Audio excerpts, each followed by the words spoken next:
Dear Nation, the Athens Gay and Lesbian Association. For many students, these new on-campus associations represent a potentially threatening trend. Gay men and women who want their human rights and want them now.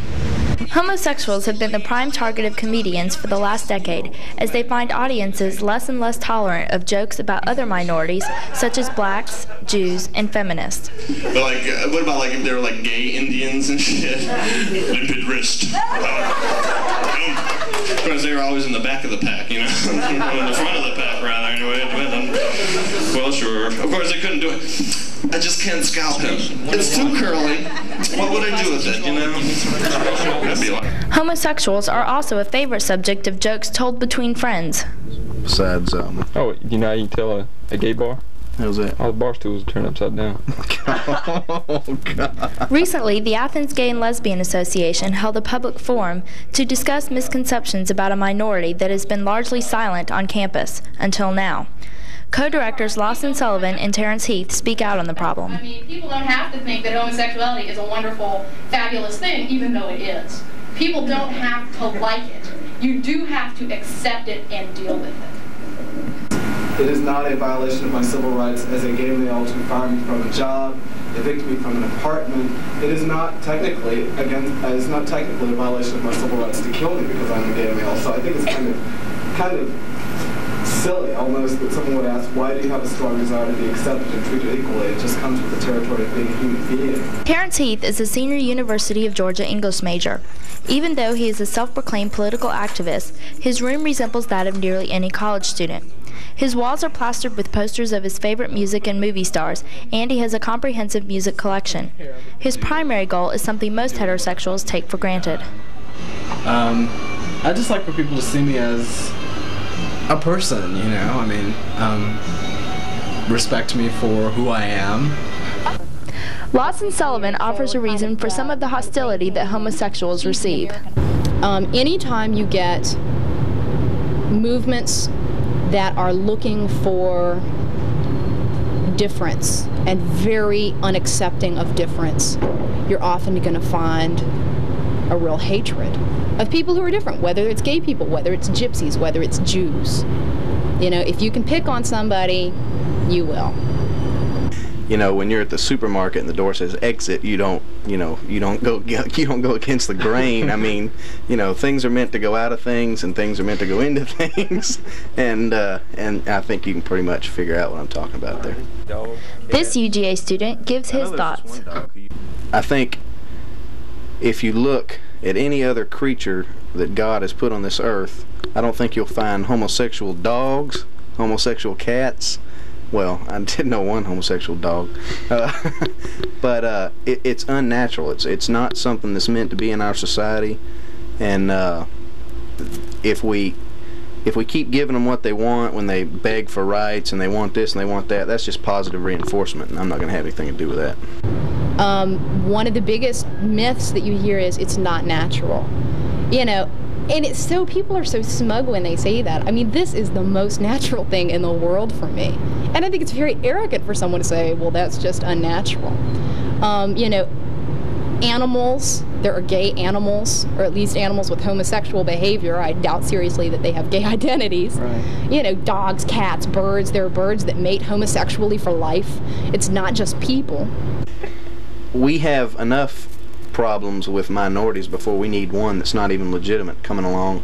I mean, eventually you're going to have so many minorities wanting special rights and special benefits that there's not going to be anyone, you know, you're going to take away everything from the people who are the majority. I mean, discrimination is discrimination, and rights are rights.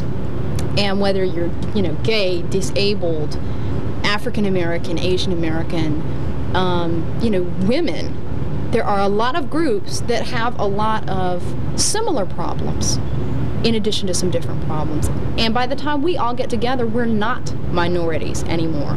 We're the majority. I mean, that's just ridiculous. You know, pretty soon they're going to want special gay scholarships. They're going to want people to hire, you know, 1 or 2 gays everywhere. You know, you're going to have gay quotas, and pretty soon we're going to have queers all over the place. And I mean, you're certainly right that gay people are one of the last large minority groups to be discriminated against so openly. You know, and in terms of justification, obviously there is none. You know, there's no valid justification for that. As far as I can tell, the only reason for somebody to be threatened by me is because they're insecure about their own sexual identity. I'm not doing anything to anybody. I'm not hurting anybody. What I do is my business.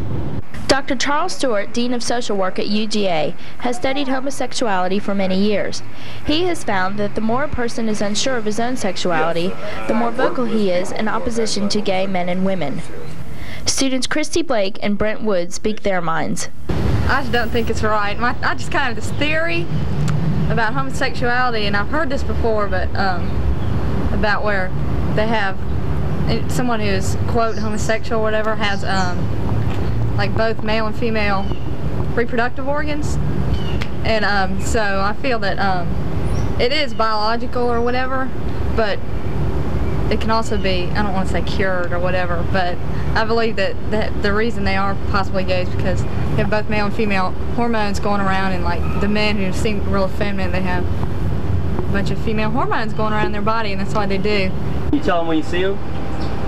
Most of the flaming ones I can tell, but then some people told me, yeah, he's gay, and I was like, yeah, I didn't know that. When you say flaming ones, like, what do you mean exactly? Just talk with a funny lisp and a little limp-wristed and walk with the little sachet in their butt, and pretty much the disgust. You know, the flaming ones, the ones that, like, you know, wish they were female or whatever it is they wish they were.